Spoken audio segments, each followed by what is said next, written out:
be. Yeah. Yeah, there we go. There we go. So now I just see, okay, there I am. All right, cool.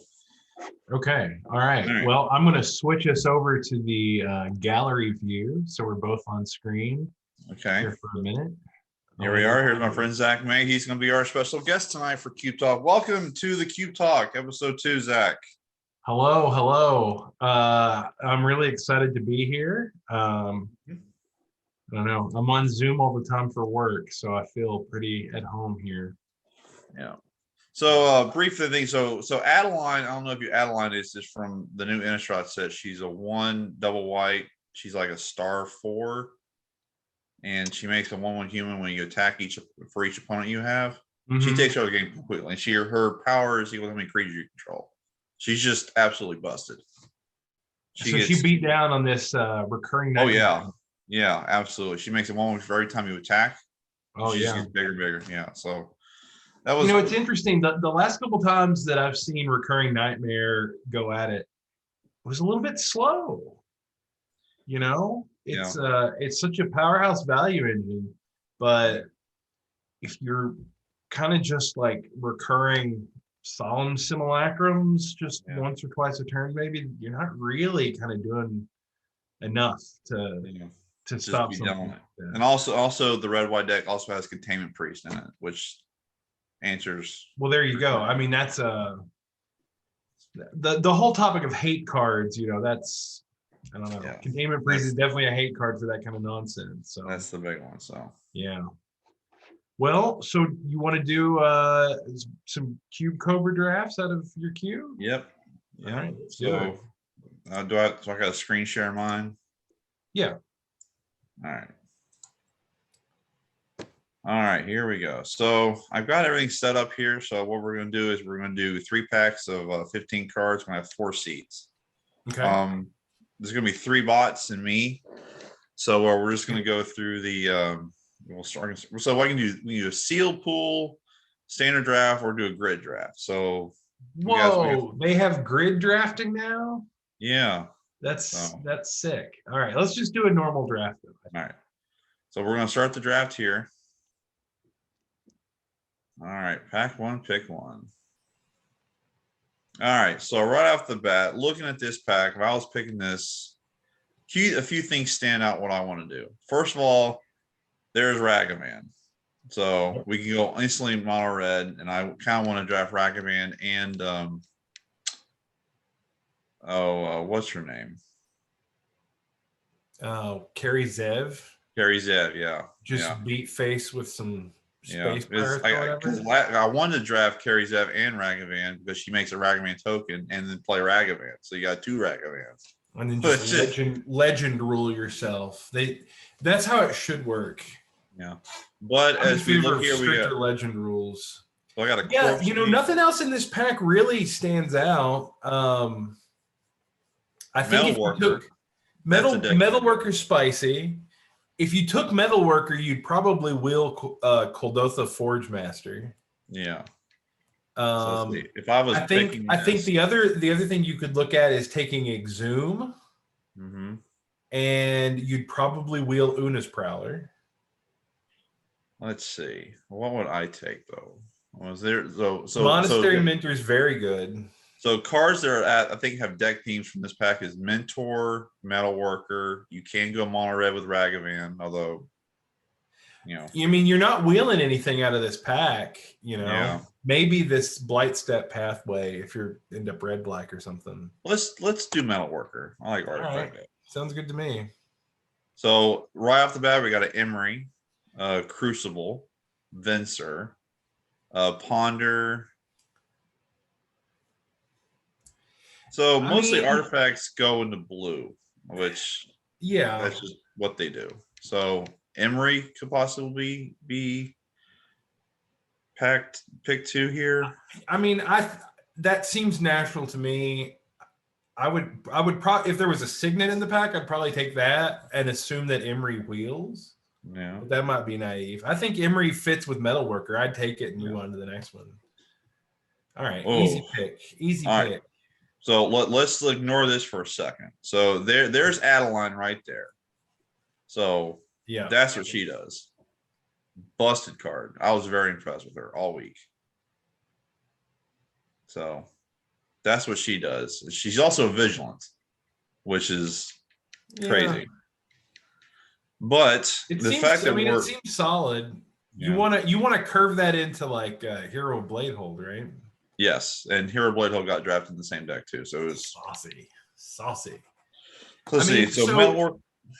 So with as far as like the deck that we're actually building, if you don't take Ancestral Recall, you take Rakdos Signet and you move on, right? Like there's nothing else here that matters.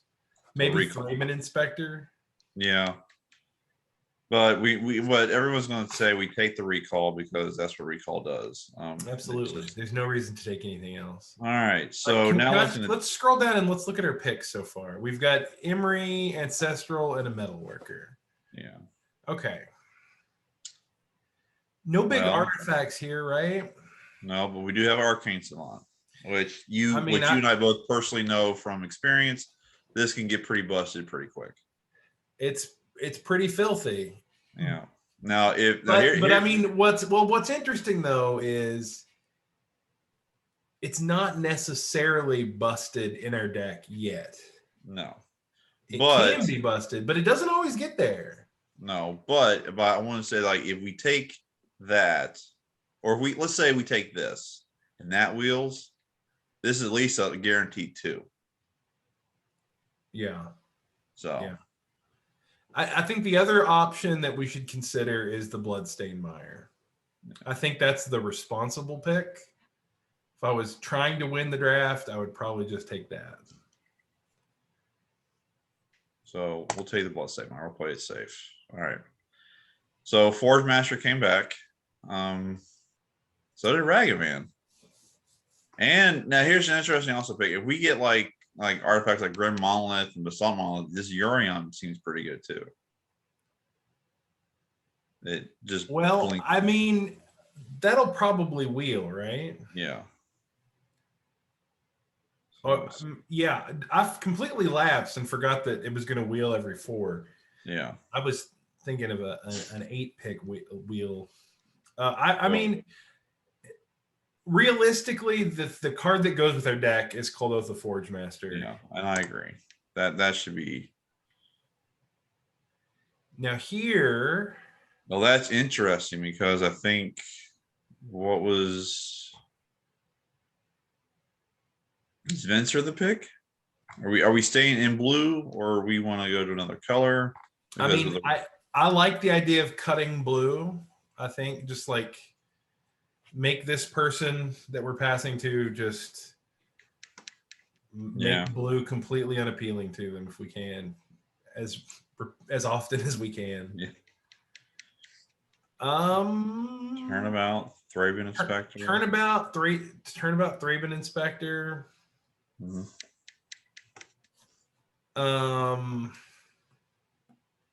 None of these are super inspiring, honestly.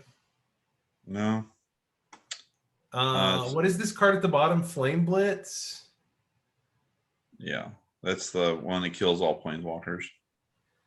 That's saucy. Yeah.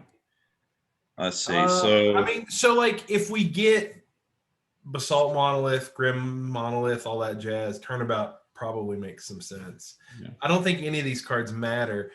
Could we take something that's like hedging that we do something different? I would take the Adeline. That's easily built around. I mean, let's look at our cards again. Are we more likely to be an Adeline deck or are we more likely to be like an Elspeth Sun's Champion deck? Well, I mean, I think right now we're building a artifact deck we got to have a payoff. But Adeline's not a payoff. No. Ramping up to 6 mana and casting Elspeth might be a payoff. You know what I mean? Yeah. Well, I suspect it's unlikely, but Arcane Savant did not wheel. Fair enough. All right. But is it Thalia's Lancers? Yeah. because that fetches 1, 2, 3 cards. Yep. This is turning into a weird deck. Urion's available. Recruit the guard. Let's show me Yorion. What? So the companion clause. It's saying 20 more cards. So we'd have to build a 60 card deck. Well, we're probably not going to do that, but that's still an interesting card in the deck. I think we should take it. I feel like we may have missed an opportunity to draft a pretty good Reanimator deck, though, to be honest. Sun Titans possibly are probably. It looks like we're just white-blue, right? Yeah. Oh. Okay, you take Adeline just so we can look at it all day. She also, it's always nice. Can now get us 1, 2, 3. Yep, that's true. 3, 4, 5. So 5 cards. I think you could make an argument for Fiery Confluence or Collective Brutality. If you take Collective Brutality, you're hoping that we see some of those other Reanimator pieces. Yeah. In the last go around, which we Ragavan did at the very end. I kind of want to take the bots, Ragavan. The bots have not learned the new cards yet. I want to take Ragavan because we can go Jeskai and just Thalia's Lens gives us another target. Like, by the time Thalia's Lancers hits, we don't want to search for Ragavan. True. I think we're more likely to want Reanimator pieces than Ragavan. We have Fixing for black. We have Fixing blue for card. red too. What is it? We have Fixing for red too. That's true, but we're not anywhere close to a deck that wants Ragavan. All right. So we took. Let's see that. What is this green card? It's regrowth with flashback. For 1 extra mana, you get regrowth exactly as is, but then you also have a flashback on it. I don't know if I like that better or not. It's probably pretty good though. Yeah, but like if you think about every game you play with cube, like going back to your early drafts when you had regrowth in the cube. Yeah. Your chances you're casting on turn 2 are not. You're never casting on turn 2 unless you need a land. No, you're probably right. It probably is because you want regrowth in a late game kind of deck anyway. Yeah. Really. So. None of these matter. Let's take the green card.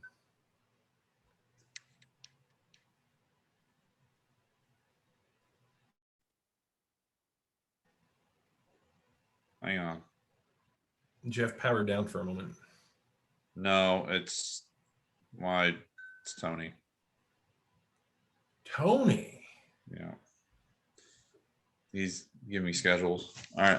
I'll take the regrowth just in case. And the Flame Blitz. This is yeah. All right, pack 2. Let's get some good shit here. We need some good shit. Am I allowed to swear? I think it should be Urza, right? No. Please don't swear. It was like this is going on YouTube. So Urza, Portable Hole, Underworld Cookbook, maybe. That'll probably wield. Urza is probably our pack 2 pick 1. Yeah. I think we'd like to see that maybe that Signet come back. That'd be cool. All right, so we have Triome, which can be fetched from the Bloodstained Mire. What color Triomes? It's Jeskai. Just gotta try it. Well, no, that's interesting. Yeah. There is an Elish Norn. If we have this sort of Reanimator-ish package, we don't have any Reanimate cards. We just have the enablers. If we're leaning into the legendaries, that's just strictly in blue white. There's a Karn. Triumph is fetchable. Elish Norn. Olivia, but we're not Grixis. Yeah, Karn. Karn could be interesting. Karn goes good with Urza. Right, but Embercleave is also an artifact. I don't know that we're that aggressive. That seems like more of an aggressive kind of card. So, I'm not a super huge fan of the Triomes. I value those. They're worth it. Trust me. They are almost certainly your turn 1 fetch. every single time. So if you're in a deck that isn't doing anything with its turn one, that's the problem. So I think it's sort of gut check time. Like, what is their deck doing? Are we a Basalt Monolith deck? 1, 2, 3, 4, 5, 6, 7. 4, 6, 7. I'm thinking just blue white because like we're not really a whole lot of artifacts unless you want to start going that way because like. Well, that's what I'm saying. Are we going in the direction of artifacts, or are we just like blue-white control? Well, we haven't really got any control pieces yet, and with the Urza Urza is kind of the artifact deck itself, and that's fair. Well, so, then I think we want the monolith. Yeah. Oh boy. Well, this is a saucy pack. That Narset. That Narset, though. Or that Orzhov Signet. See, the Orzhov Signet, I think, is the real pick. If artifacts is what we're doing. All right. Portable Hole. I feel, yeah, that seems very, very strong. And they took the Triome. One of the bots took the Jeskai Triome. All right, so Mole Drifter. I kind of like Elishnorn. Wait, hold on. What is Bone Shards? Yeah. Oh, we missed it. That's okay. Here, I think this is an easy Hallowed Fountain. Oh, she wheeled. Narset or Brazen Borrower. Brazen Borrower comes back with Sun Titan. Narset comes back with Sun Titan, though. Narset can be found from Thalia's. Yeah. You don't realize how good Thalia's Lancers is until you just like start looking at your cards. I mean, it is a 5-mana card. Like, yeah. Well, so Underworld Cookbook is a Reanimator type card. Ugh. It kind of is it's like really mana inefficient, but it does both halves of what you need in one card. Mm-hmm. I mean, that's interesting. I just wonder if Ugin is not better. Even the Triome, I mean, that's a black-blue. That's like a black, blue, red. Mm-hmm. It makes Bloodstained Margit blue anyway. I don't know. I think Ugin is the choice. Just it's the most powerful thing. The Bone Shard is sack a creature or discard a card, destroy target creature or planeswalker. Gotcha. I like that. That art just feels very old school to me. I like it. I mean, here I think Mull Drifter or Memory Deluge. Probably Deluge. We don't have any like straight like card draw spells. Archmage Charm. That's gonna. You could take it just to cut blue, but I mean it doesn't even matter in this direction. Burning Catacombs. Yeah, I mean I would just take the fetch. Fetches are very flexible. And Triumph came back. Yeah, we could do that. The Mole Drifter came back. Mully Dully. And we get a free Terrastodon. All right. Terrastodon. Final pick here. All right. Final pack. Day of Judgment, Dig, Oswald, Force Negation. I hate the name of this card. What does he do? Is he He's the artifact birthing pod. Oh, okay. Yeah. Mana Tithe. I mean, convince me that it's not just Is It Signet.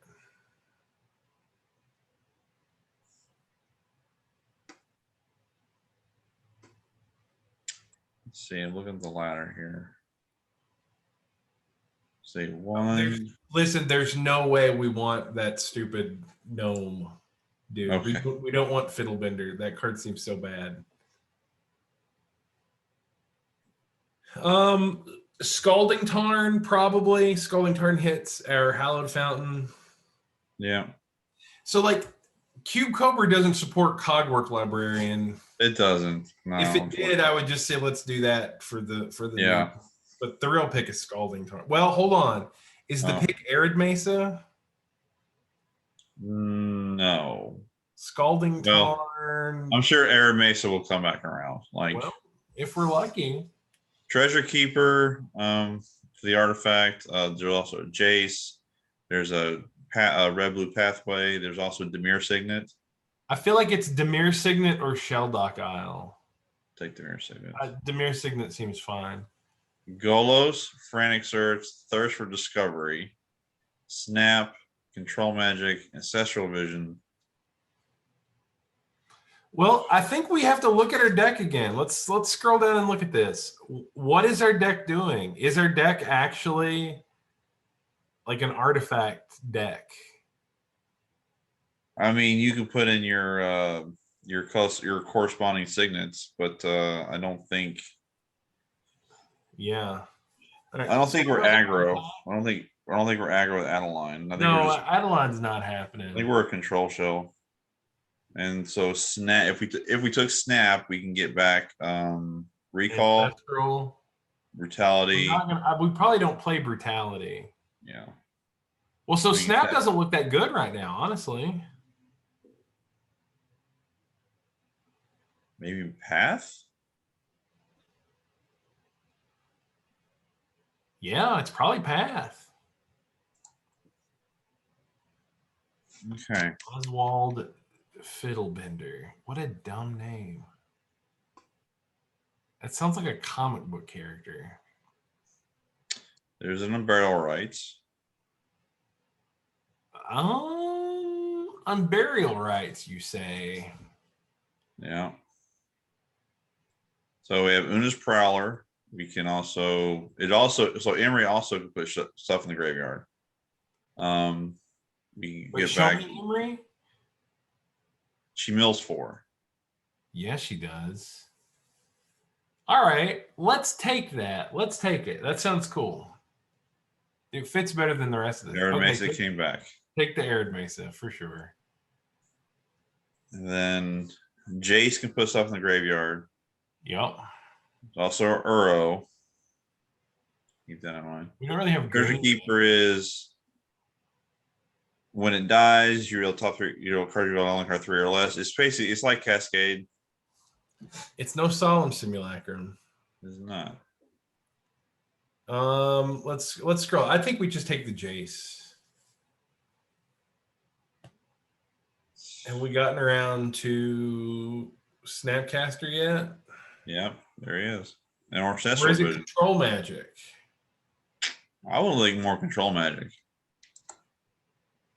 I kind of want to take the Mana Tithe. Yeah, I want to threaten people. I want people to know that I have it.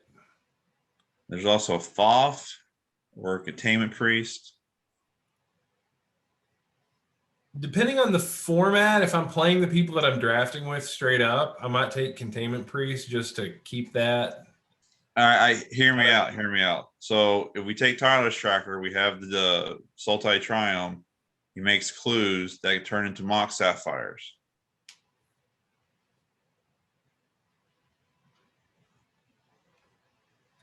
Or you could just take Factor Fiction. Take Tireless Tracker. If that works, that'd be sweet. So now you take the Wooded Foothills, maybe? Or do you take Uro now? I don't think we're Uro. We're not going to ever escape him. Although, if he wheels again, I'm going to take him because of Sun Titan. Like, that's just stupid. Yeah, that's pretty good. I mean, take the Ancestral Vision, right? Yeah. Oh. I mean, I'd hate what? There she is. We didn't get monkey. She's been going around, dude. You didn't say anything the first 7 times we saw it. I would hate the lightning bolt here. That's the best card in the pack. Containment Priests, that's a good hate. That's it. That's a shame. That's a travesty. Yeah. Somebody should have picked that up. Stupid. All right, so now this is our deck. So what deck are we doing? Are we doing like Reanimator? I don't know. Are we we spent 30 minutes doing that one. Are we going to do a different one? We're gonna do another one. We're gonna build this one first. I'll save it and we'll do another one. All right. Well, so let's just narrow this down to blue white and see what we have. All right. So let's see. I think you could leave all the signets though, even though they're not all, they make other colors of mana.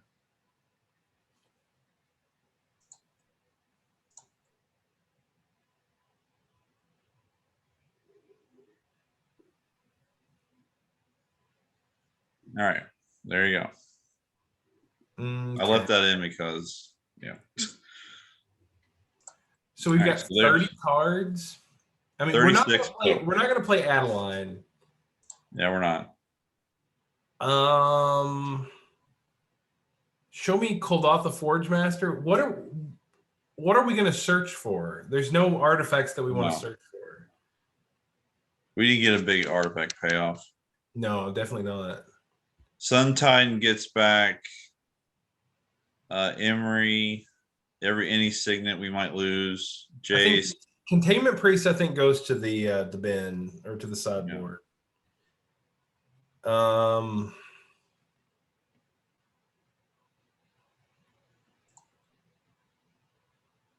I think you could get rid of Basalt Monolith.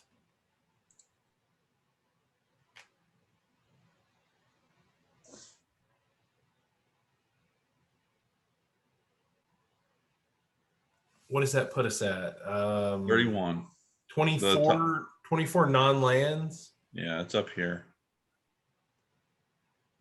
So I mean, you want to run 17. This deck might be beefy enough that you want to even run 18.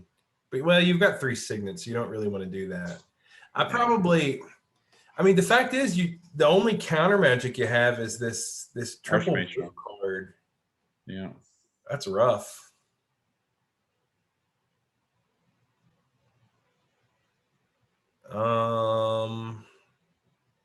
Maybe Mana Tithe. Well, yeah, I mean, Mana Tithe. Mana Tithe's so conditional, you know? Like, you can draw that at certain points in the game and it's just dead. Yeah, but, like, you're going to get somebody with that every time. And they're just going to be like...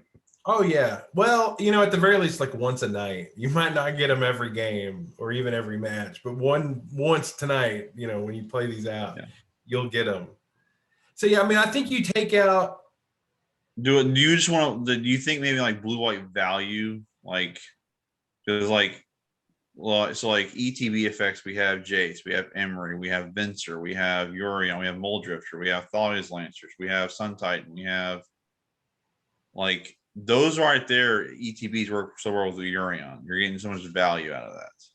Oh, right? Yeah. We definitely have the means to like value out and win a game. Yeah. I think you just have to figure out, like, I would say maybe Karn and Urza work together. Yorion and all these planeswalkers work good together.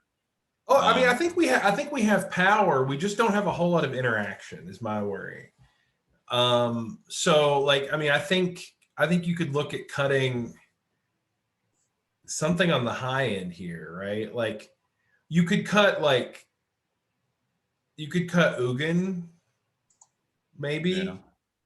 Okay. And then, you know, you can side Ugin in matchups where you need that, but your top end, Elspeth, Elish Norn, and Sun Titan are going to beat a low end aggro deck if you can get to that point. You don't need Ugin. And so then I would ship this. This is 23 and 17. I'd put a premium on blue so you can play Archmage's Charm as early as possible, but that's about it. And were you sold on the tireless tracker with Urza?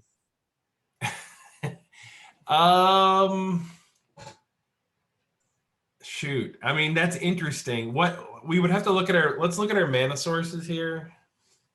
The only green thing we can fetch is the Triome, right? Yeah. But But again, it's the same fact. The fact that like we put Oko in the Jund Recurrent Nightmare deck because you can splash for Oko. Like you literally just splash the Triome. Right, but so like you don't play Wooded Foothills, do you? Bloodstained Mire gets it. What Verdant Catacombs gets it. Skull Target.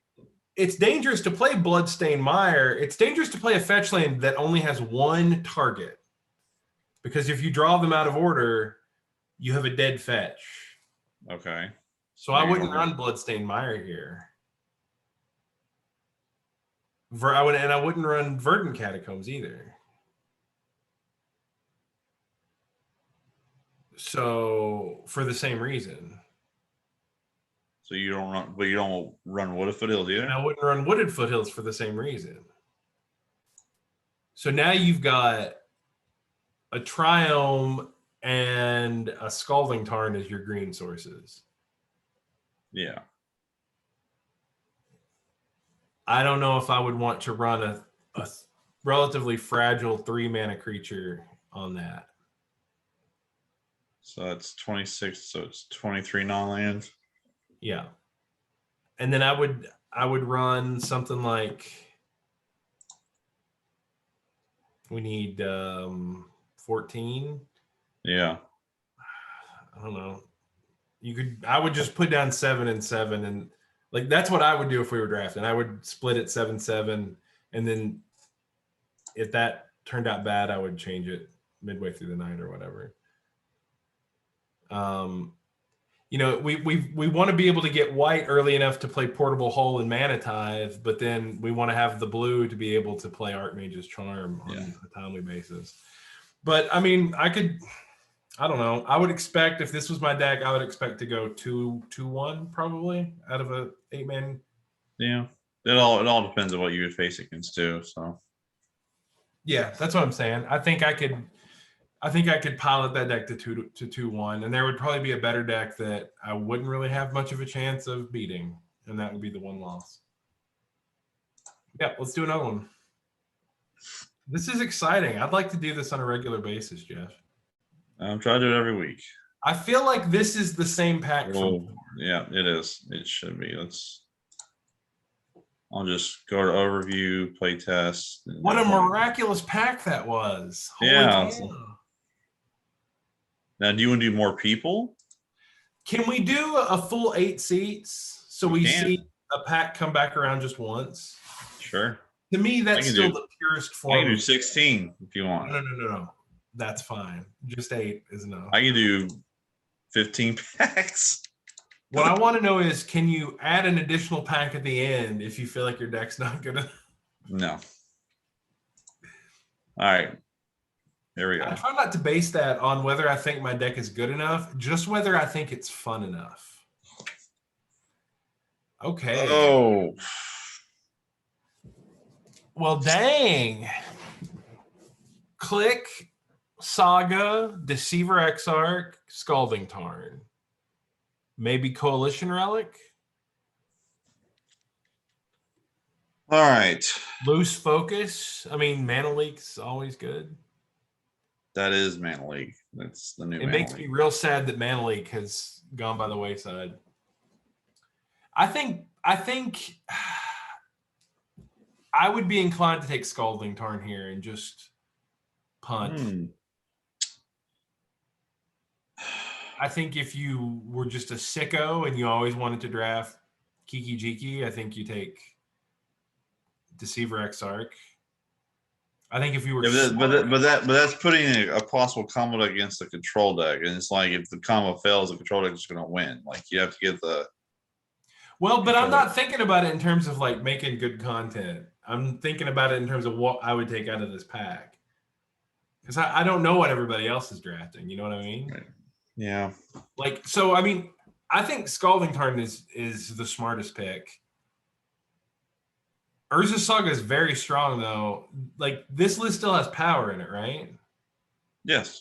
I mean, so that's very strong. Big Saga. We'll see where Saga gets us. There's also another Scalding Turn that might That other be deck would have liked. I mean, here do we? Oh man, you just take Dak Faden,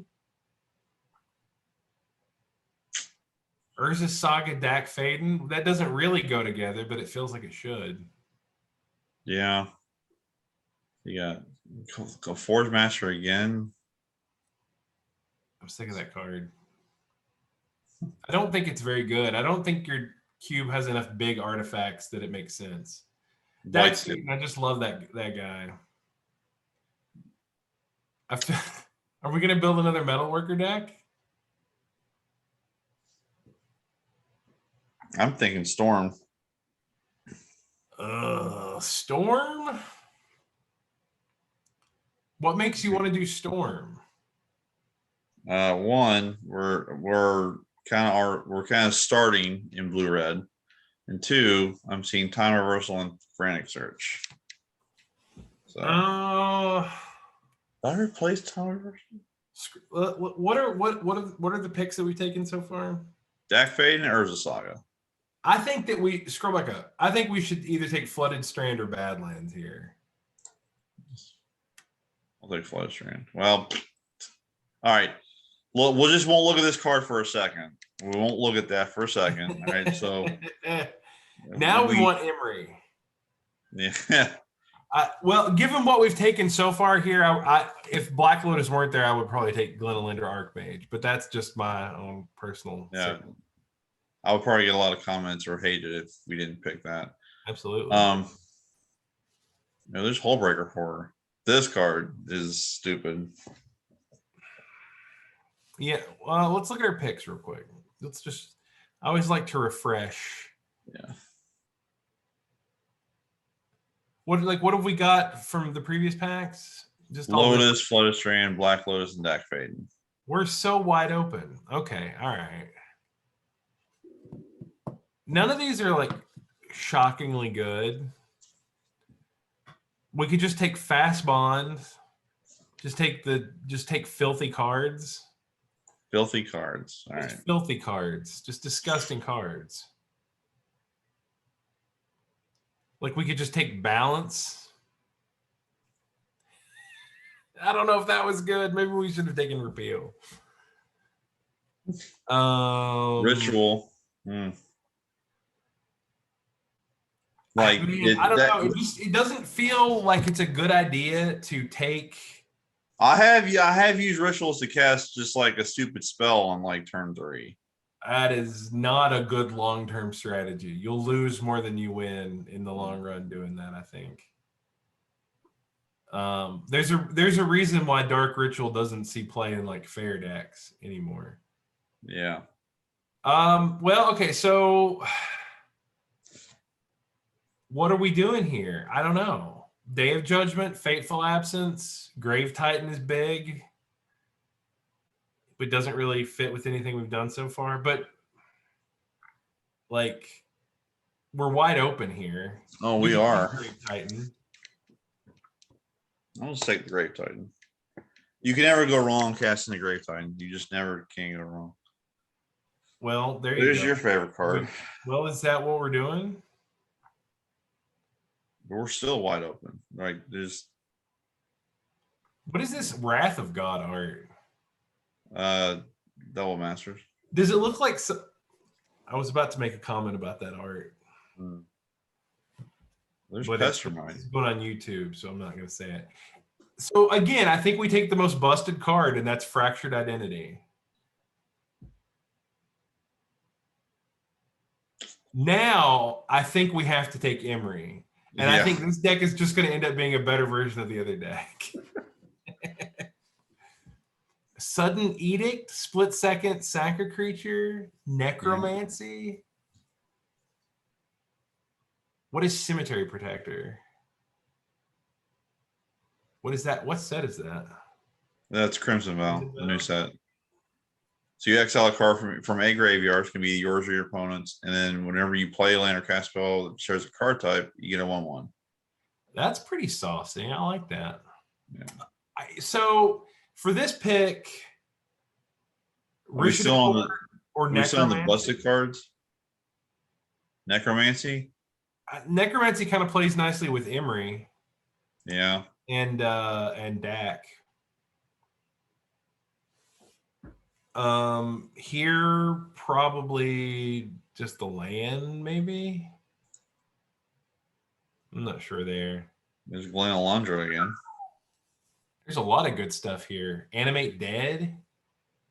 I like that over Glenn Alondra, actually. Oh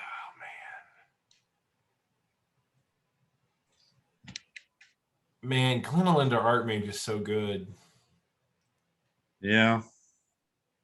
I'm trying not to metagame against the other deck, but I feel like Glenn Alondra Archmage would also be just really good against that other deck. I'm gonna take Animate Dead because they might have some busted stuff. You can go for it.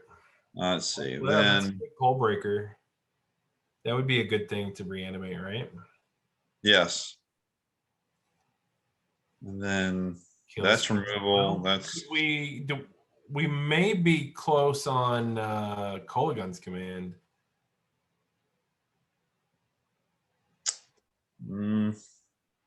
not seeing it. Looking at the other cards, we want to be in black so we can do Grave Titan and stuff. Like, Yeah. and we want to be in red because of Dak Faden. Okay. And All right, pack 2. Easy. Clear, Whoa. clear and easy. I see it. And I mean, I think like God. it's 3 easy picks. The top 3 picks for our deck are Jet, Mana Drain, and Water Eater. Eater. Or yeah. I think I mean, but it's the Mox. God. Now we have to ask ourselves whether we want this off-color Mox. Look how much Storm cards have passed. Oh boy. I don't know. I'm not good, honestly, at drafting Storm. I've never been really good at it. I don't know if you. We're not. Well, we're not a also Storm deck, but like I'm just noticing that there's a lot of Storm pieces have gone by. Like we could have built a Storm deck, but this deck is not a Storm deck by any means. Oh, it's definitely not. So here, I think you either take this Mox or you take Ponder, right? Or maybe Ancestral Vision.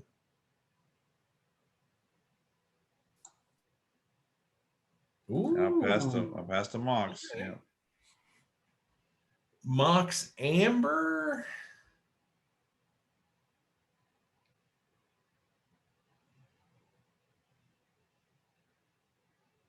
There's a Bizarre Baghdad. I don't love that. What about Inquisition of Kozilek? Yeah, I got that card played against me the other night, like at least 20 times. That was brutal. You'd probably be better off if you just took it. Yeah, I'll take it. Then it can't be played against you. All right, well there you go. What a Show and tell. I know Time Walk there. I mean, I think the other thing that you could look at would be Entomb. We haven't yet. We would certainly hope that Entomb would All right, so given how powerful Time Walk is Entomb just a better card for this particular deck than Time Walk? It's a question. I don't think the answer is obvious. Yeah, because I'm not. I think the answer is Time Walk, but I think it might be close. I tell you one thing: Time Walk won't wheel, but Entomb might. Yeah. Well, I'm just gonna take busted cards, bro. I'm just like there. Recall. Now, our sort of like tier list for busted cards, we should stop taking cards that aren't just busted. Yeah. And make sure we're emphasizing lands. Like I think we should take Blood Strand number 2 just came around. But what we don't have targets for it yet. We do right? Not. We don't. I would take Creeping Tar Pit.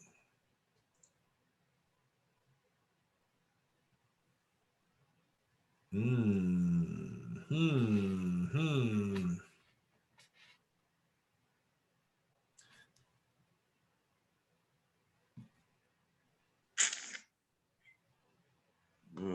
Do I care about any of this stuff? This stuff mostly seems pretty bad. The Immortal Sun is probably the best sideboard card. Yeah, I mean, I agree with that too. Brawl. Brawl.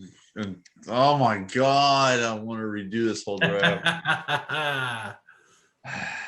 It would be cool if you could go back to the beginning of the draft and rerun it. Is Karma Guide the answer here? Karmic Guide, man, maybe. Yeah. It's probably the most relevant card. I don't know if it'll make it, though, but it's vaguely relevant. Or is it Through the Breach? I don't like Through the Breach. There's Watery Grave. Oh, yeah, easy. I need to And now update we'll that. take that Flooded Strand if it somehow wheels. Mox Pearl Pack. Cube Cobra. You bots. Check your server logs. Something's wrong there. All right, so legendary creatures, planeswalkers we can cast Amber with is blue and red. If we want to get technical. I don't think Mox Amber is very good. I would just take the Vista. Yeah. Probably. There's your Entomb. Snap that up. Wheel of Fortune. It's saucy. Yeah. Take that Flooded Strand. Big Floody. Bone Shredder. Sometimes you'll play a Bone Shredder. Oh. Sweet Jesus. Darcy, I'm thinking is the pick here. Dragon Rage Taylor? She will fuel the graveyard. I'm kid you not. She is an engine herself. Huh, that's pretty interesting. Don't click on it yet. No, I'm not convinced. So I'll let you read the card real quick.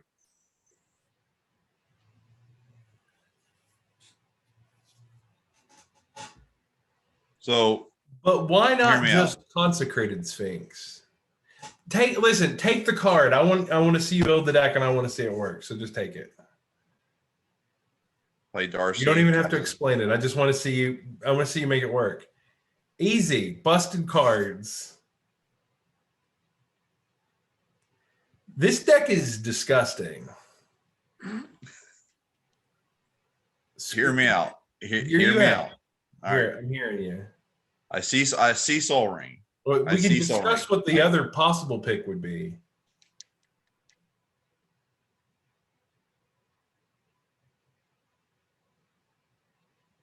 This card just seems I don't know. That will wheel. I guarantee that wheels. I mean, here you probably just want a Polluted Delta, right?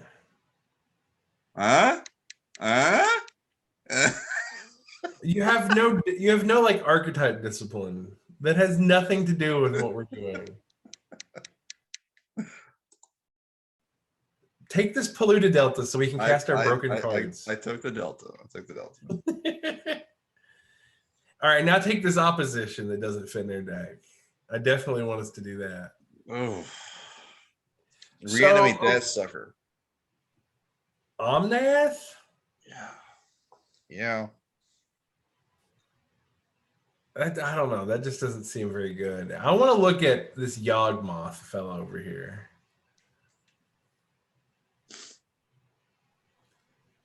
What about that? That doesn't seem that great in their deck either. I would say it's probably a possible sideboard. This guy just lets you know this guy is the monster mentor for creatures. Yeah. Just not that I'm taking him, I just want to see what he did. So it's interesting. That black and white card art's pretty cool. Scroll down. Let's look at our picks again so far. Right now we're 4-color busted cards. Yeah. We're a little bit white. we've got some good white cards. We're Bloody Esper or you know, We're like Holy Grixis. yeah. I feel like. So let's scroll up. Let's look at the cards again. We really can't take opposition. That's out. Yawgmoth doesn't make a whole lot of sense. Maybe we just want Path to Exile. That's Manatide. Well, all right. Oh, Take sorry, Manatide. you're I don't right. think Manatide I don't super love, but I didn't see it over there. well, this is a lot of stuff. Storm! Ugh. Well, I think you definitely could have drafted a Storm deck. I'm thinking dig.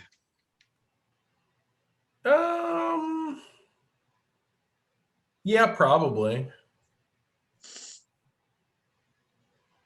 We got a good number of fetches. Oh my god. Oh, come on, world. God. Every piece. You know, I'm if you gonna want to be watch honest, the video. I think the deck that we're drafting is better than that Storm deck would have been, but maybe I just don't have a good imagination. So, Probably Urza, right? We have 2 Moxes. right, but It's going to be a mirror match. You're not going to be able to play those 2 decks against each other. No. So Ludwig will help fuel our graveyard for reanimation spells.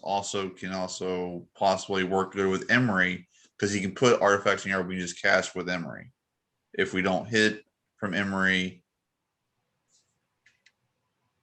I don't know. I'm not super convinced.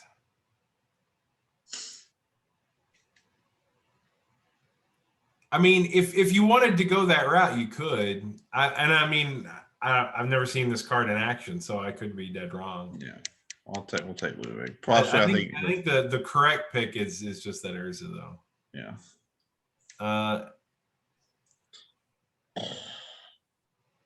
Yeah, you definitely could have done some Storm here. Yeah. Back to the busted path. Do you just want to take the Chandra? Well, we don't have any fixing. You could maybe consider Nevinero. Chaos Warp? Chaos Warp is kind of so-so. I'm not in love with it. Yeah. You're always sort of 2-for-1ing yourself when you do it, you know? You're thinking Imperial Steel or Force Negation? Imperial Seal, the tutors that go on top of the deck, I'm not super huge on. Like, it would be worth it sort of to do that for an Ancestral Recall, but most of the time you don't. Unless you're just going to win outright by getting that card. Like, Imperial Seal would be really good in your Storm deck. I'd probably just take Force of Negation here and then hope I didn't have to play it. Well, I wanted to say Recurring Nightmare, but I don't know that that's really what we're doing.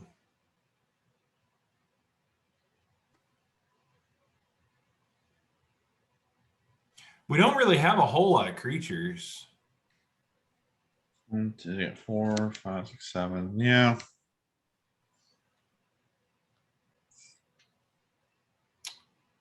Yeah, I'm not sure. Palace Jailer is a possibility. Yeah. I like that card quite a lot. I don't know if it's, I don't know. Wow. Well, take that Consecrated Sphinx. Suddenly it's great to reanimate. Yeah.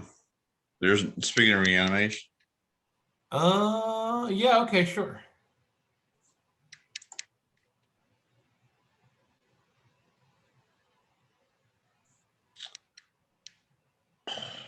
Man, oh man. I wonder if you could go and yeah, just take it. It doesn't matter. Oh, what about this Bright Climb Pathway? It makes black on the backside. We probably just want that.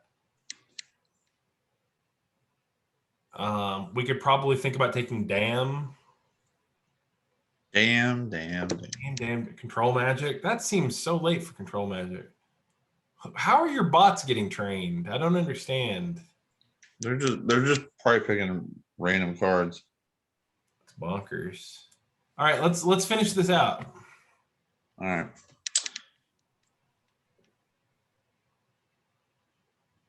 Well, You don't let's have to see. you could just proxy another Urza. It'll be easy. I mean, I feel like Urza's got to go in this deck.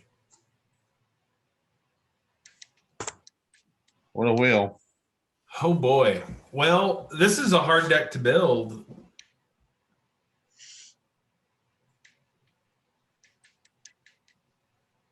There's a lot going on here, especially There in is, yeah. the mana base. So So I think cut Fast Bond and Wheel of Fortune.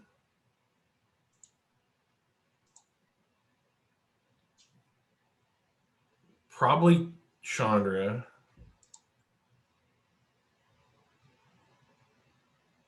what colors are we sticking into? Are we sticking into the 4-color? Like, Well, I mean, how are we producing red mana?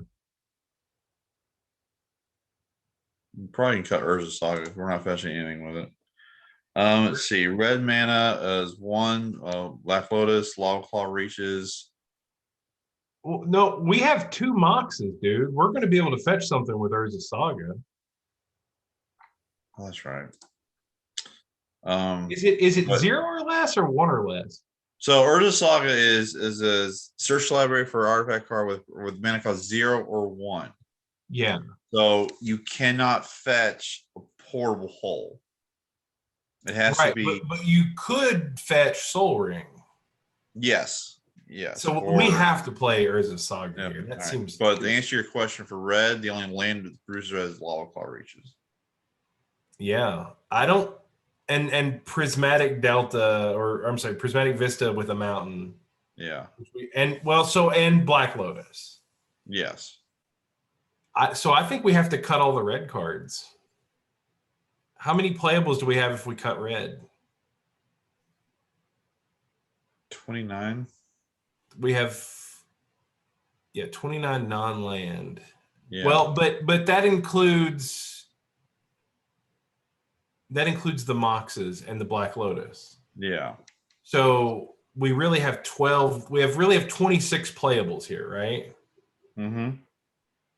We can run 16 lands, I think. Yeah. So we need 7. We need to cut 7. No, it's.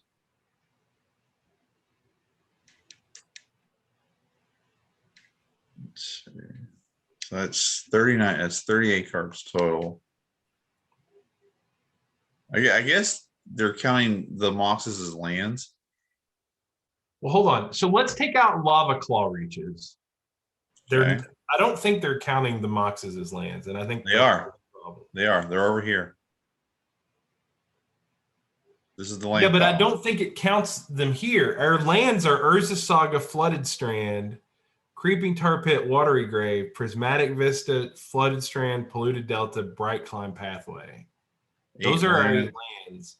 And then we have Black. This is just stuff that costs 0, is what's this column. So we have basically 11 land cards, 8 plus those 3. Mm-hmm. The Moxes and the Black Lotus. So that's 11. 37 minus 11 is 26. So we need to cut 2 cards. Okay. So balance is probably 1. Why would it be balanced? That just seems busted. I don't think we want to be balancing like anytime soon. Like we don't want to devastate our board state. Yeah, but you don't play it in that case. You play it when you're losing, and then it makes it so that you're not losing anymore. Like when the green deck plays like elf and then turn to elf, then you play. I don't think it's any of the creatures. I think our creatures are fine. It could be Palace Jailer. It could be Bone Shredder. It could be Necromancy.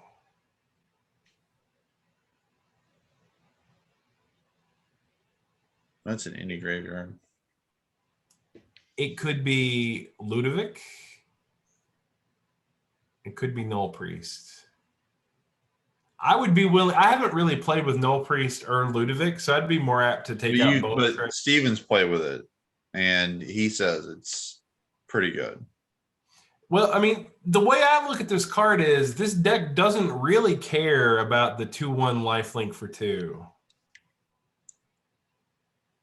And a 6-mana reanimation spell isn't very good when the biggest card in our deck is 7 mana. You know what I mean? Mm-hmm. So, like, I would rather play Ludovic than Null Priest. But I think Bone Shredder can go out too. And then that's 24 cards plus the lands. So it looks like we're. I don't want to actually do the math, but like, could probably do 2/2/2 and be okay, something like that. We don't actually need a forest or a mountain. No, it's. Why does it think we want a forest? I don't know. 2/2 and what? This is right. 2/3/3. I mean, it's something like that. 3/3/3 is too many lands. How many lands are we adding? We're adding 7. 3/3/2. We're adding 8. 8 basics plus 8 lands. Okay. Oh wait, no, maybe we want less than that. Actually, that's 43 cards. We should take out one of each of those basics. Although you might play with that number when you actually build the deck, just because we've got a couple of early white cards. So, but we also have Flooded Strand. Yeah, I mean this is probably fine. With a free mulligan, you'll never really have a problem with this deck's mana. So now if you want to build another one, just because we got a lot of those copy cards, we could do that. Build one more. Well, let's see if we can go back to the beginning of this draft and draft a Storm deck.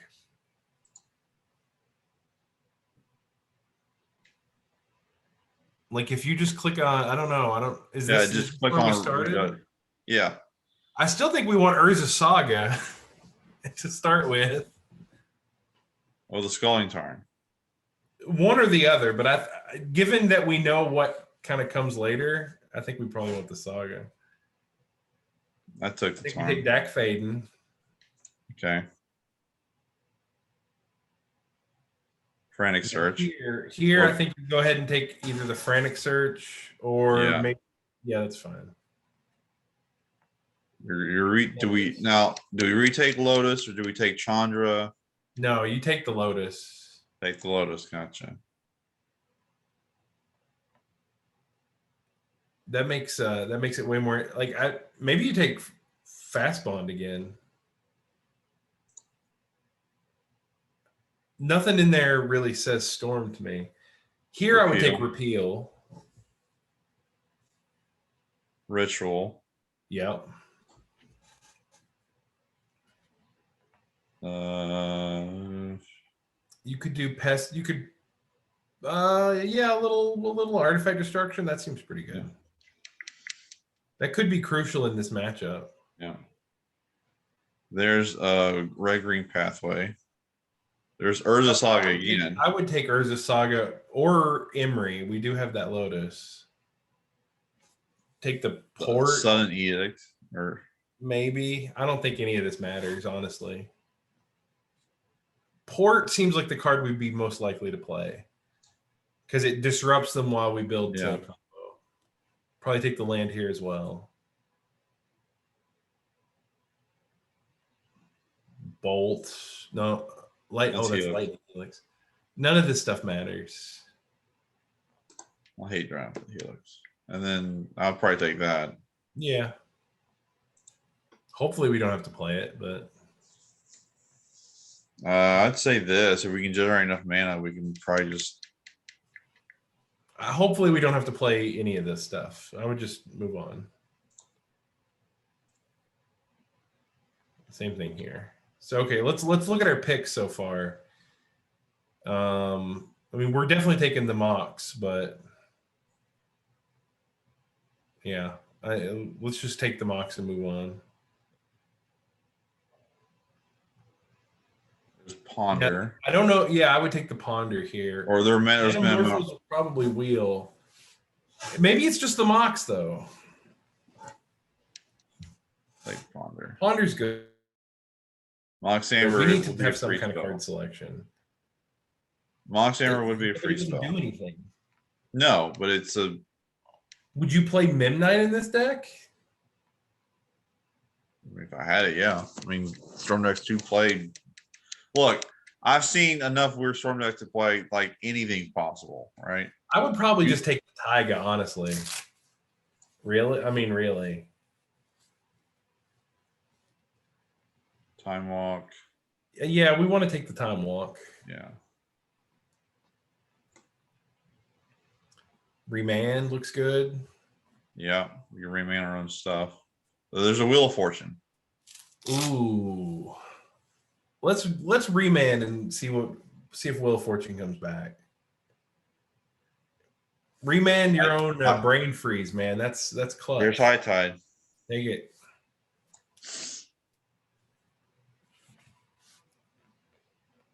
Gush. Gush is probably what I'm picking. Oh yeah, easily. Yeah. Brawl. Yeah. Or Ooh, 1,000-Year Storm. I wish I had gotten that show and tell. Well, so we do know there's an Electromancer that's going we to come won't back see around anything later. wheel out of this. There will be an Electromancer coming back around later. Yeah, so you don't need Brawl's effect exactly. Yeah, okay.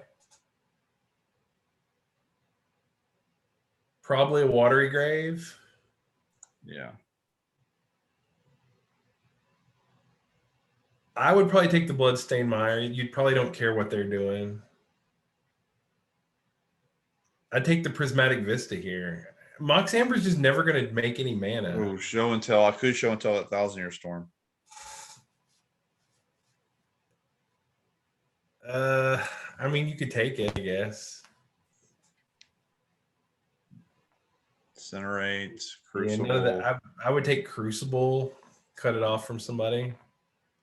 Flooded Strand, or or only we're in white. Yeah. Moonshire wheel again. So pack 3. There's a Tinker, the Mystical Tutor. Yeah, I think we want that Mystical Tutor.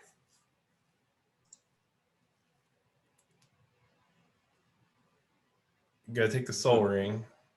Now let's see what else did I miss. You gotta take Mind's Desire. Oh yeah, yeah. That's our win condition right there. Yeah. Seething Song. Yeah, Seething Song. Brain Freeze. Yeah, Brain Freeze. That's another win con. You gotta do yourself a favor and get that Emrakul out of the pool. Yeah. Show and tell that. Nobody else at this table should be allowed to use that. Here, I think you gotta look at the Imperial Seal or the Scalding Tarn.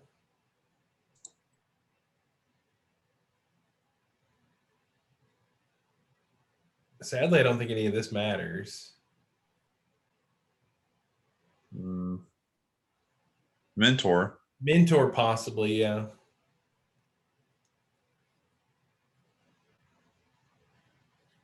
Tinker. We don't have any artifacts. We're not a Tinker deck. Probably that. If I can get down on turn. Ooh, I am taking that. Yeah, that seems pretty decent. I think you take the Delta. I'm taking Ragavan. You crazy person. I am. I am a nut None of job. this really matters. None of the well, maybe the Signet. I think maybe you want the Signet more than that. That's the only thing that's even close. Dig through time. Sure. I'm take taking that treasure chest. I'm taking treasure chest because Urza's been drafted already. You really should cut treasure chest from your cube. Well, that's for a later discussion. All right, let's build this thing. All right, so blue red for sure. And Shield Breaker and Monastery Mentor and Avalanche Riders. All your creatures should just be removed. Right? What the Ragavan makes treasures. He makes treasures. You can dash him in.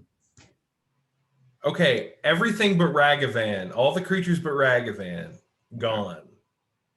Well, okay. Well, no. Well, I guess you could include Emrakul. Okay. Or we might add some back because you get some value out of having Mind's Desire there. Yeah. Being able So to hit something like that. So, like, let's see. We want it. I agree that these should be cut. Mentor is probably the one you can make an argument for putting in the deck because when you're storming off with him out, you create an army that has to either be dealt with or you lose, right? Yeah, So, but you already have lots of cards that do that. True. But that's why I was saying, like, if you had to put one of these, like any of these back in, that's the only one I would say has a legitimate argument. Oh yeah, like that. I think it's a legitimate sideboard card, right? If you play somebody where you can't win in any other way, Monastery Mentor could be a way to build a little army and get. So let's see. So for Crucible targets, we have Sculling Tarn, Bloodstained Mire, and Floodstrand.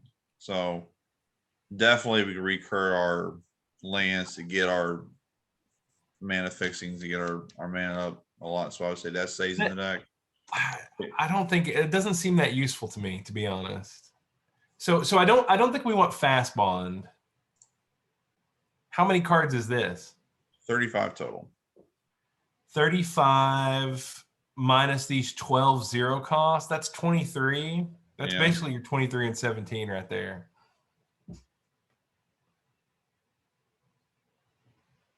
Is it a good enough storm deck? I don't know. I play the hell out of it, but I am on a storm kick right now, so I don't know. I don't know the storm deck in Cube well enough to know when it's good or just. I'll say it. I'll build this deck and I'll pick one of the best ones that we drafted. I think you should play this one instead of that second one we drafted. Maybe the second one you drafted and then this one. All right. So now we got 3 decks saved. I'll deal with that later. So now what we're going to do is we're going to go over here and I'll show you where we do the pack one, pick one topic here. So you just go back to play test and then you draft a view sample pack. Yeah. All right. View random. All right. So this is a random pack one. They just generate us. Yeah. So I'll put you on the hot seat. What would you pick from this pack as your pack one, pick one, and why? I got to tell you, I look at this pack and I'm pretty disappointed. Well, thank you, Cube Cobra, for that. Well, now let's be fair. It also has to do with the fact that you have Flame Spill in your cube. That's not a good card. I should say, it's not good enough for cube. That's a fine card in limited. I'll take that every day and just like retail draft. But that's not a cube card just because it has trample. You know, play the card that actually has trample instead, the one from like Unhinged or whatever. Anyway, what do I actually take here? Probably Suspicious Stowaway, because it's literally the only blue card in the pack. The only blue card. I think. All right, so is a possibility. Path is a possibility. What I see is a powerhouse. I don't want to pick any of these other cards. Yeah, what I would take is probably the Hero Blade Hold. And I think this because card's about to get cut from your cube. I bet by 2025 that card is not in your cube anymore. Hero Bladehold, Mm-hmm. I mean, it's withstood this long. They have not reprinted anything with Battle Cry ever since. But is it good? Do decks that have Hero of Bladehold in them win in your cube? Yeah, if she ever gets drafted, like. But if people aren't drafting the card, it's because they don't think that deck can win. Well, they're not building white aggro decks. They're building like. Do you know why I don't ever build white aggro decks? Because I don't think that gives me the best chance to win.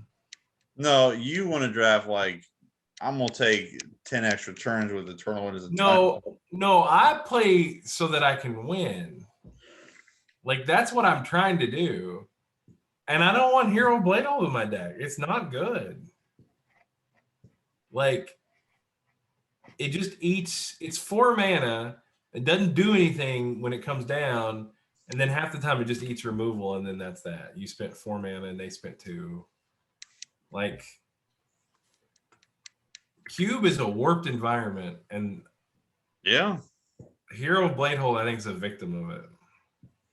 But yeah, so I would take Stowaway, maybe Bitter Blossom. Bitter If Blossom. I'm like playing Skull Clamp or Opposition, it's Bitter Blossom. Yeah, there's no telling what. So I'm gonna generate a new pack here. So let's see what else we got. Yeah, let's look at another one. Now this is a much better. This is a much better pick. So yeah, this is a hard one. I would say I would get saucy, and I would be like, I'm gonna take Fallen Shinobi. Man, I'm hard pressed to take a 2-color card when there's a busted 0-color card in Mana Vault. I'm also, it would also be difficult for me to pass Opposition. Yeah, and when's that card gonna get cut? When's that card gonna get replaced? So like they print cards every set that are basically the same sort of value profile as Hero of Bladehold, right? They print aggressively costed like 4 mana white cards that if they get around to the next turn will cause a whole lot of hassle. They print cards like that every set. They haven't printed a card like Opposition since original Ravnica, and that version of it was not very good. The green Opposition, one. huh? The green white one. Glare of Subdual specifically. It doesn't tap lands, and that's why Opposition is good. I think it's about a million years before you cut Opposition for power level reasons because it's not good enough. I'm still on the Fallen Shinobi route. Well, that's fine. I think you could definitely do that, and it would be good. I think you could put more cards into blue and black that made that card even better, to be honest. Yeah. It's a very strong card. Yeah. But like for me, if I thought, you know, I want to play Fallen Shinobi tonight, if I can, I'd probably still just take Opposition first because they go pretty good in the same deck. Yes, they do. Tap down all you dudes, attack with a ninja. Like that's beautiful. That makes me want to weep with beauty. Let's do one more and then let's look at some of these Kamigawa cards. All right, one more. I can't believe they're going back to Kamigawa.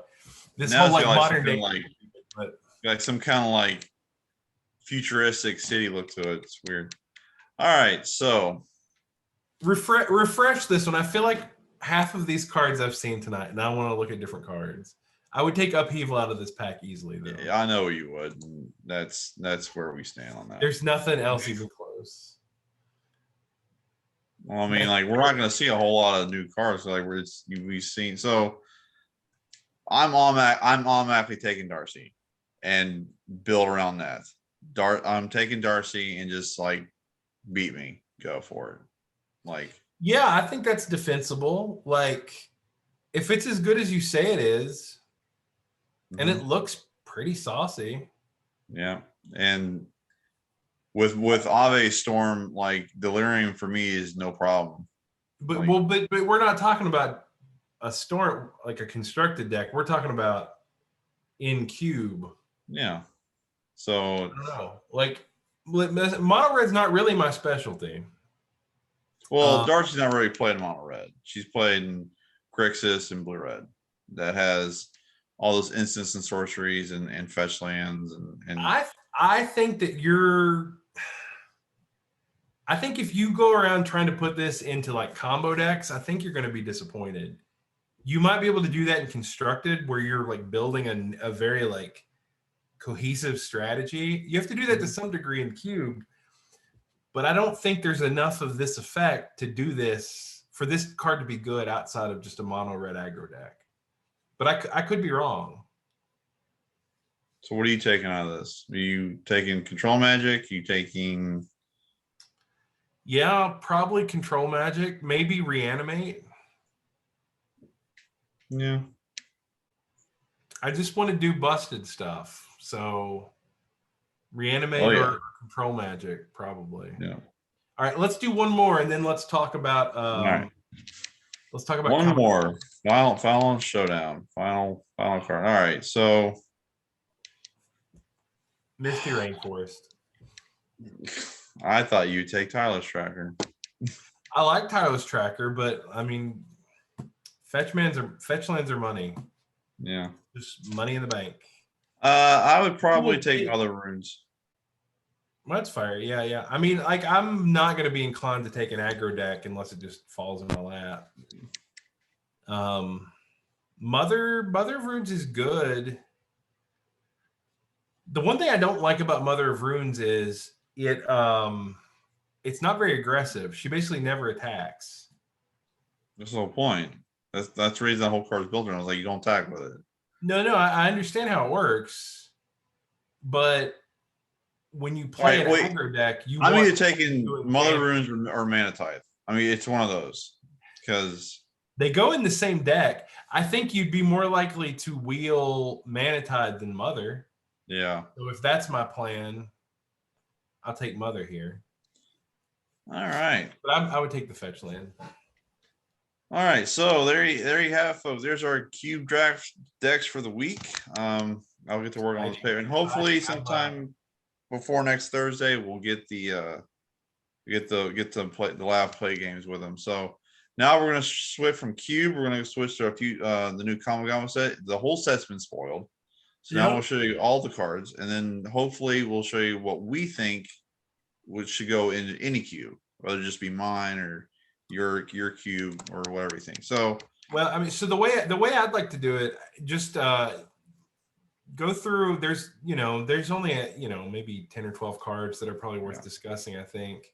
now we're not going to be discussing Bosiju, who shelters all. That card is probably going to be in everybody's cube. I'm not going to mention that one. So Well, I mean, I think it's an interesting discussion, honestly, because they keep printing like utility lands that tap for a color of mana. They're going to keep printing those. And at some point, the argument of it's just a free card in your deck, like that's always true for those cards, but it's not a free slot for your cube, you know? Like if you're putting a green utility land in for Boseiju, which seems reasonable, are you taking out the Urborg for forests? possibly. Like how many of these utility, like even back in the day, blue had a problem with that, right? Where it had like Sheldock Isle and it had Academy Ruins, and just seemed like there were a billion like blue aligned lands that were worth playing, you know? Yeah. But yeah, I mean, this card's fantastic. Anytime you get a land that's going to come into play on tap, but then you draw it in late game, it's not just a dead draw. Yeah. That value, the card could basically just say pay 2 mana, discard, gain 2 life. And like This is also that's fetchable. much better than a forest in a lot This of is ways. also fetchable with the Thalia's Lancers. Yeah, I mean you can't discount that. I don't think that is a consideration that like puts it in or leaves it on the outside looking in or whatever. But she's used to fetching like creatures and planeswalkers. Now she's fetching removal, which is I mean, sure, but is there room for this card in your cube? Because I tell you, if I have it in my pool, I'm going to run it in every deck I have that needs green mana. yeah. So is that an interesting deck building decision? Would you run this No, it's over not. Yavimaya? Would I run this over Yavimaya? Yeah. Unless I had Rafellos? literally just Rafellos. I think Urborg and the Forest Urborg are not that good. Yeah. But I'll play it if I have Rafellos. So yeah, I like that card better. So and you could make the same basic argument for like any of these. These are all great because they're basically better than the basic land. Not the red one. But the red one's not good. The white one is okay. The black one. The red one, unless you specifically care about the subtype mountain for fetch lands or whatever, I don't care what this channel ability says. This is better than a mountain. Because this may suck, this 3 in a red ability to make 2 creatures, but it's mountains don't do that. No. So like all of these are good. All of these would go in any deck I had over that basic land type. To me, that's bad for cube because it's kind of like the only real decision is how low do you value this? When do you take it, right? Yeah. You're like, oh, I'll take this relevant card, and I hope if Boseiju wheels, I'll probably play that too because I'm green or whatever. It's like I'm down on those cards. I don't think they're really that interesting, especially if you're buying real cards from Boseiju. Like that card's jacked up in price because of constructed. Yeah. And so what do we want to look at here? So well, can we just go show me? I've got a list up here on my computer. I want to talk about March of Otherworldly Light.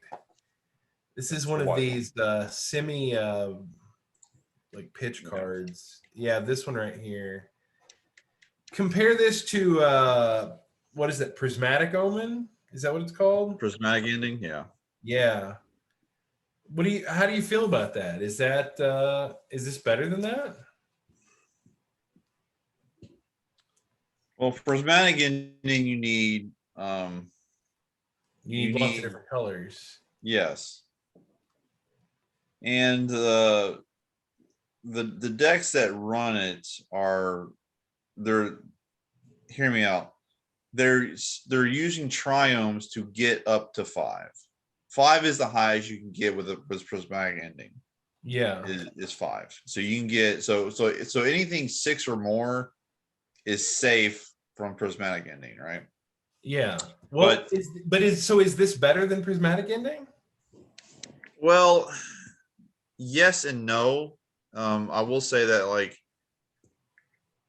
Prismatic Ending is showing up in decks that like are monocolored but not monocolored, if that makes any sense, because they they're have incidental access, like they're getting triomes. They're using triomes to one play like the Scion Dragon on turn 2, and 2 right. They're pumped like blue-white control in Modern. The same deck that's been around for years is splashing the Jeskai Triome, and then I think it's also pumping up using the Teamer Triome. Yeah, some decks as they're getting access to 4, and they're also playing 3 fairy to do it at instant speed. Yeah, this being an instant negates all that. Yeah, it's interesting. I think that Prismatic Ending and this card sort of share the same space. I don't think you'd ever run both of them, but yeah. But with this one, you got to exile white cards from your hand. You don't have to. You can do it to make it cheaper. Yeah. So you discard a white card and pay 4 mana, and you get access to. You can do this 6 mana, do it to their Sun Titan. Incidentally, this doesn't hit Planeswalkers, which is something. No, which is what your crusade is, to kill all the Planeswalkers. Well, yeah. I mean, they have a big impact on the game, so cards that deal with them are important. Yeah. I don't know this. I got a card that I think is interesting that I think you'll be surprised that I like. All right, hit me with it. What is it? Swift Reconfiguration. That blue? It's white. It's a 1 mana. Well, here, let's look at Lion Sash while we're here. This is the one you were talking about earlier. Yeah, the Equipment Cat. So this is pay a white, exile a card from a graveyard. Any card. If it was a permanent, put a +1/+1 counter on it. So like it's got scavenging news on it. It's basically scavenging news. It starts 1 power and toughness smaller, but that's okay. But you can reconfigure, pop it onto a creature, and its equipment. It can dodge a wrath that way. Yeah, seems pretty cool.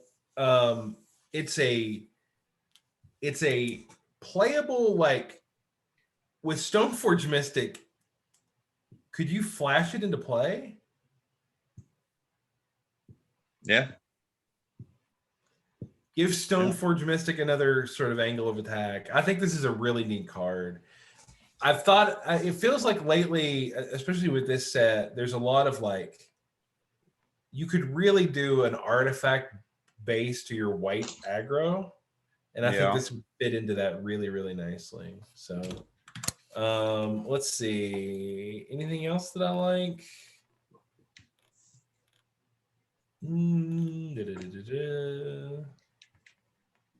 What was the one you were talking? The other one? I don't remember. I'm the Wandering Emperor is interesting as a big old planeswalker. Yes, her. She has no name, but she does. It's the Wandering Emperor. Yeah. Her name. So the reason this card piqued my interest was like this. She's able to kill an Emrakul, and there's not a whole lot of cards in Magic that do that at instant speed. Like you can overring Emrakul. Like everyone knows you can overring Emrakul. Flash her in after the Annihilator trigger. Response to the trigger, you float the mana, flash her in. Kill Emrakul, and then you could even sacrifice her to the Annihilator trigger to keep your land. Yeah. I mean, it's pretty cool. That's a very narrow use case. Emrakul, I feel like, is more just like it's like a boogeyman for Storm players more than it is an actual like way to win a game. But this is an interesting card. It's one of the more interesting planeswalkers they've made in a while. I think it's a little more varied and interesting in how it plays than maybe like the formatted Gideon. But I don't think you could Gideon. You put a million of these planeswalkers in and they keep printing them and they're all basically the same. This one at least is slightly different. So yeah, that's pretty cool. That flash ability is pretty neat. She'll see play. What is this? What is this card? Farewell. Is this a real card? So if you remember from the original Kamigawa, they printed 4-well XLR creatures. It's like I don't know. Exile all, choose one or more. I think this is not a good card, but it's a card that like fits nicely for Cube because it's so flexible. Yeah. It's too expensive to really be good in Cube, but like not a whole lot of board. If this was 5 mana, this maybe would be worth playing. Oh yeah, this is 5 mana. You replace the take out like Fumigate or any of those other wraths, and because you get just a lot more interaction here, I think. So yeah, I think that's cool. It's a shame. It's that it's 6. It doesn't hit Planeswalker. No, it doesn't. If that was one of the things that it could do, I'd be all in. Yeah.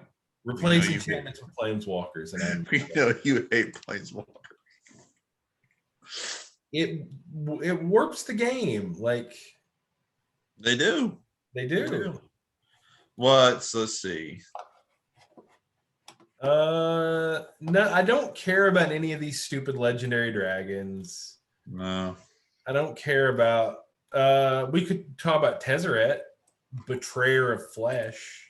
All right, good. Because like I think last week I actually had Nathan in the chat. We were like, so like, walk me through it. Like this guy doesn't make infinite mana. I've already walked through the map, but this The first activated ability of an artifact you activate each turn costs Yes. 2 less. Costs 2 less to activate. so Yeah, so you can't like just reduce Basalt Monolith's activated ability to 1 mana. And make it- definitely, but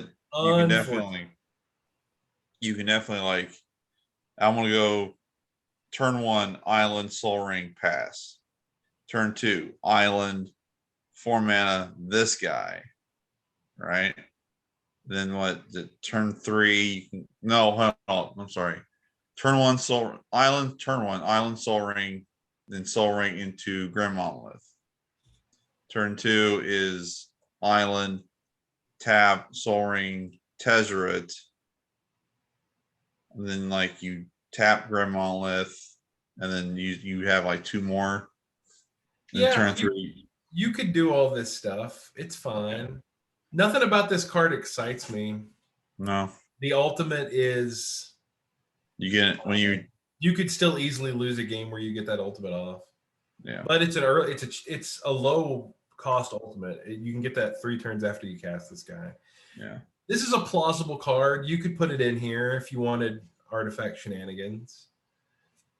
I don't think you'll see. I don't think he's going to touch my cube. He might touch like commander, like all these cards are going to see playing commander decks. Like, Yeah. If I Like- saw that in a cube, I would just be like, okay, well, that's fine. just take the Grim Monolith and some Monolith and just show Yeah, them like one. yeah. Is this card better than like other Tezzerets? I don't know. Who knows? No, because the mono blue 5/1 finds artifact goes on to play, like Yeah. straight to play. Yeah. So So you can go play a 5-minute Tezzeret at 0 and get your black loads or get your mocks. yeah. That's stupid. Jin Cataxius is kind of another big dumb stupid blue thing. Now this guy, I still like OG Jin Cataxius because that draw 7 is insane. Well, But yeah, I mean, but it's a 10 mana card. right.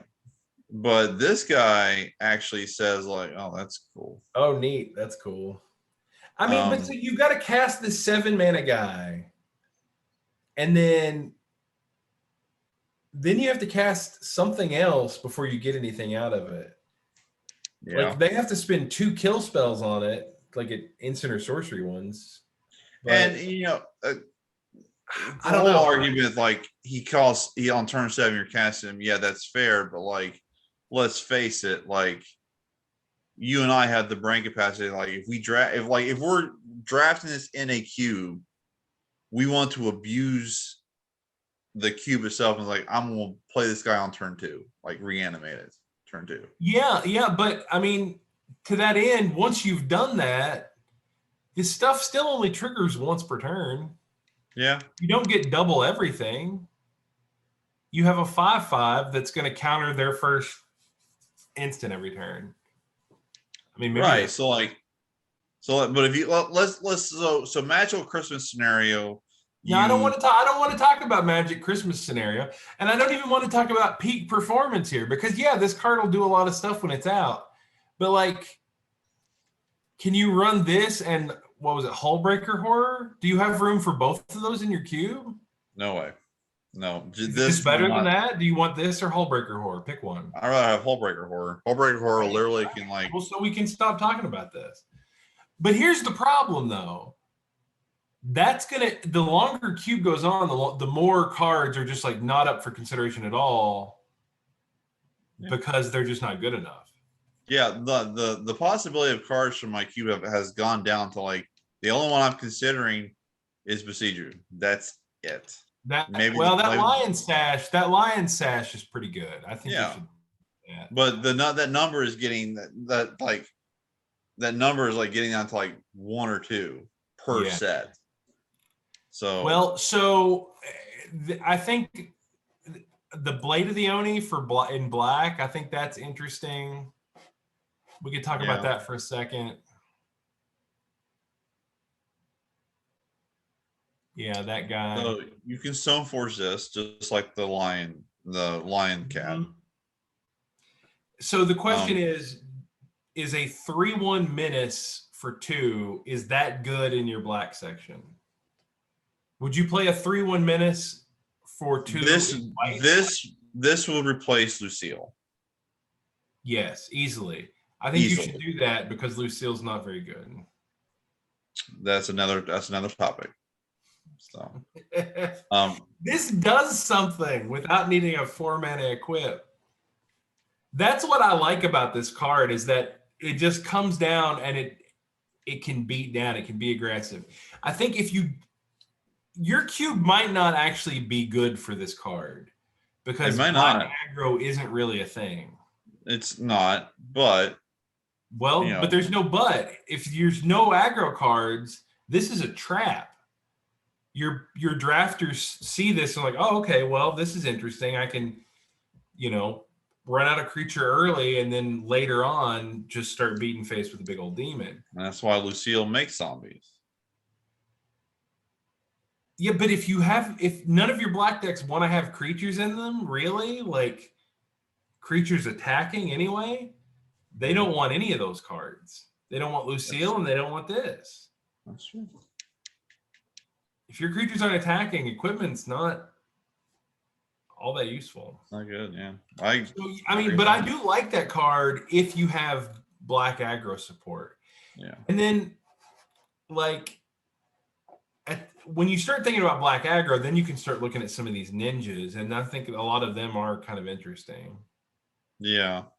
I'm not super thrilled about this thing that they're doing where it's like the ninjas come down and you can get the damage trigger, but you can only get it once. Yeah. Like Biting Palm Ninja, you get this menace counter, and then to actually get the combat damage trigger, you have to spend the menace counter, basically. Oh. I mean, the reason they do that is because if you have like lots of evasive dudes and they all have combat triggers, you can get into really repetitive game states. So they don't want these things to just. Have you seen Leonardo? No, I don't think so. Maybe. Is there a thing called Leonardo? No, but I'll show you Leonardo here. Is it a turtle shell man? Yeah, this guy. Yeah, this is a similar card. This does the same thing with this death touch counter. But that's Leonardo. I don't know. This is I don't know. It's a mediocre limited card. Yeah, but they finally made a turtle ninja. They made one of those in Legions. It was called Mistform Ultimus. Look at, he's got a blue head, he's got swords, freaking turtle. That's Leonardo. Yeah, but Leonardo didn't have any kind of problem with technology, did he? They also have Star Fox. Isn't it amazing how good these 2-power white 1-mana creatures are? Yeah. Like here's Fox McCloud from Star Fox. Do a barrel roll right into the cube. Also ran this. High shot mechanic. All right, so disruption protocol is what you were talking about. No, I don't like disruption protocol either. I think most of the time that's just going to end up being canceled. You mentioned it was a white card. Oh, it was it's the 1-mana thing that makes it into a vehicle with crew 5. So it's a vehicle. Okay. No, it's not a vehicle. It's an enchantment that makes enchanted creature into a vehicle. You don't want the doggy? There's probably a cube where that card's good. All right. Here, hold on. Let me find what this card is. It's called Swift Reconfiguration. Swift Reconfiguration. All right. Enchantment aura for just 1 white. It has flash. That's Enchant flat. creature or vehicle. Enchanted permanent is a vehicle with crew 5 and it loses all other card types. So your opponent's creature becomes a vehicle, and they can't make it into a creature to attack or block without 5 other power worth of creatures.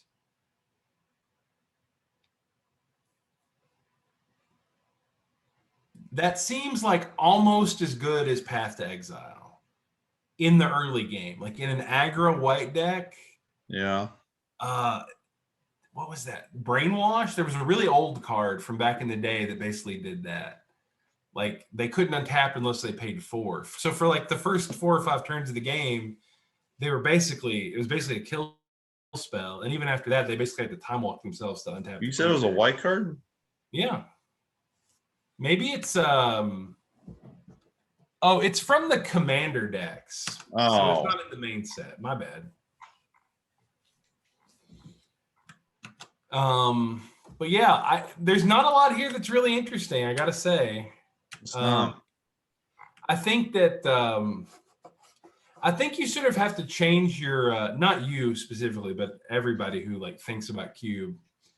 I think you have to sort of like reassess. You have to change how you think about new cards, because they're just sort of printing so many cards that are roughly the same power level, and they all kind of do vaguely the same thing. Yeah. Like, what's differentiating? Why do you pick a card? So it's almost like, what catches your eye? What decks do you think it would be good in? Talk about that. That would be the interesting thing to discuss. Not like this doesn't fit in among the top 5% of all Magic cards of all time. What was the 2/2 for 1 white? That's the dog. Is it Isamaru?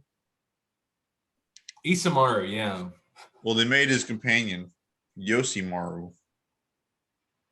I think that if you put those in a pack where you got to draft both of them for 1 pick, yeah, then I think that card would be good. But otherwise, I think it's pretty bad.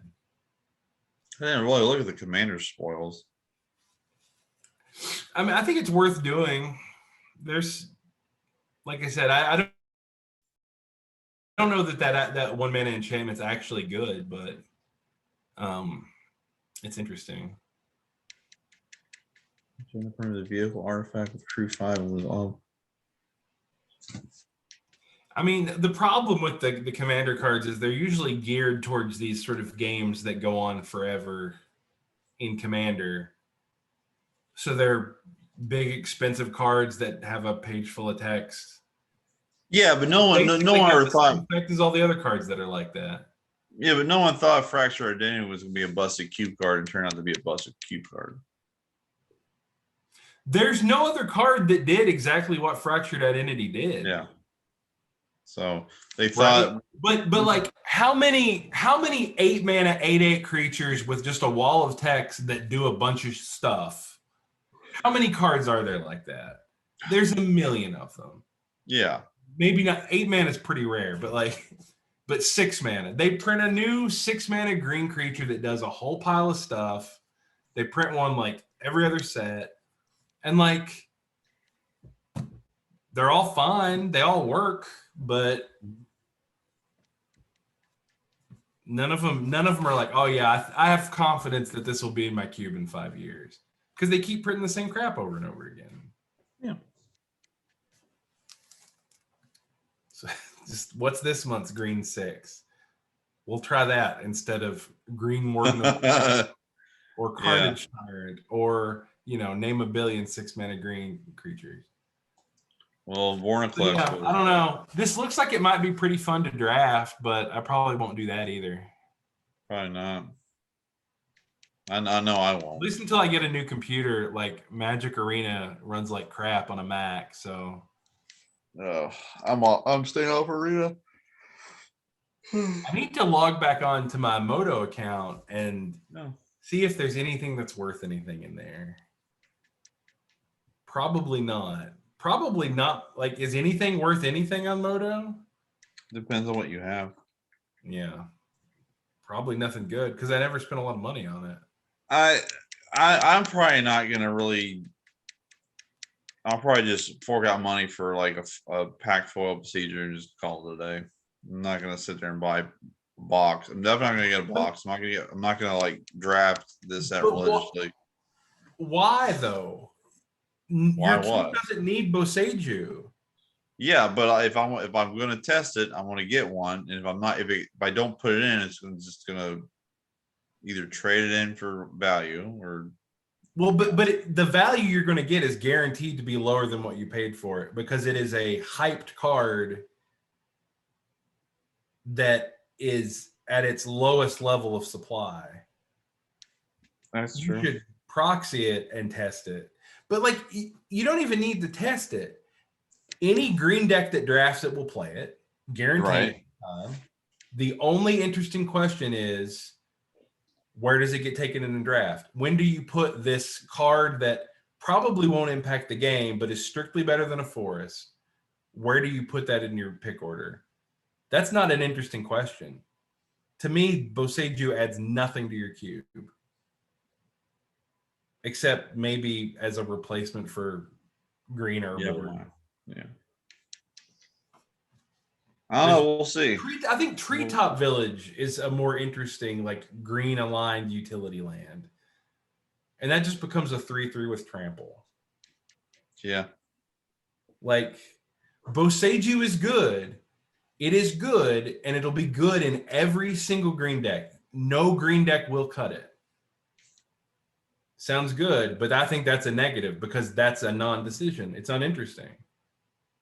That's fair. You know, it's very fair. So I don't know. That's me. That's my take on all those lands. I think they're all fine. Yeah, but they're not interesting. And maybe at the end of the day, maybe you're right. Maybe just like, you know. Well, I mean, I don't know. You know, I think there are arguments to be made that like are of a more personal nature. Like how much is a foil Boseiju? Should you really be spending that money on some kind of like speculation? I spent $50 on a foil Aurelius Fury, and that did not work out. Oh, it did not. It wasn't great, but like at the time, I could afford to spend $50 on a speculative card foil. Yeah. But that was $50. The non-foils of that card are $50, aren't they? Aurelius Fury? No, not Aurelius Fury. Oh, Boseiju. Boseiju. Oh, I have no idea. How much is a non-foil Boseiju? And I mean, for that matter, even if it's the best green utility land until they print the next one, how long is it going to be the best one? I don't know. Just like there's nothing inspiring to me about that card, and that's to me that's a bad sign for a cube card.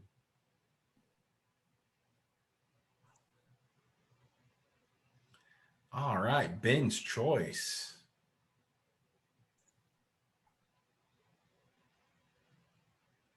You should just type in the name of the card up there. Well, it's alphabetical. So.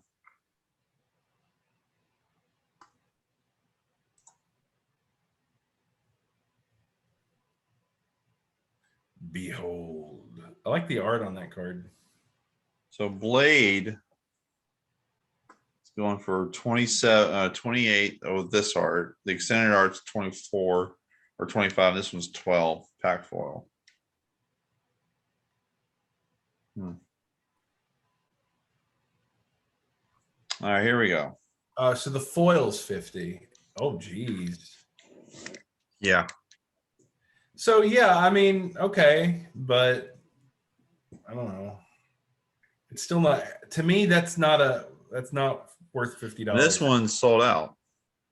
Well, yeah, I mean, that's a good point. That means when they do get that back in stock, probably all these prices go back up. Like, yeah, that's how they kind of roll. See, I don't know. I just don't, it doesn't seem valuable to me. It doesn't seem like a good addition to the cube. Although it's probably better in that role than Green Urborg is. But anyway, it's 9:30. I got to get off of here, dude. All right. I had a great time drafting with you, hanging out. I think we should try to do it again. Yeah. Yeah, maybe get some other folks on for next week. Yeah, maybe. So let's see. So I want to thank Zach for joining me tonight on Q Talk, episode 2. His input was greatly appreciated. With some interesting decks for drafted, so I'll get those in paper. Maybe throughout the week we can play them. See if you want to play this week, the decks in paper. Yeah, just give me a shout. I'm glad that we went back and drafted the Storm deck that we. Yeah, me too. Yeah.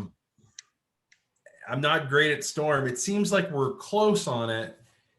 It feels like you want like a Yawgmoth's Will or something, some other way to really juice it up. But I think that'll probably be a wild deck. If we do end up playing, I would like to play with that one. I like to play with the Storm deck and try it out. Absolutely. All right. So what we're gonna do is we're gonna end the Zoom call here. Then I'll restart the broadcast and we'll play a few random games.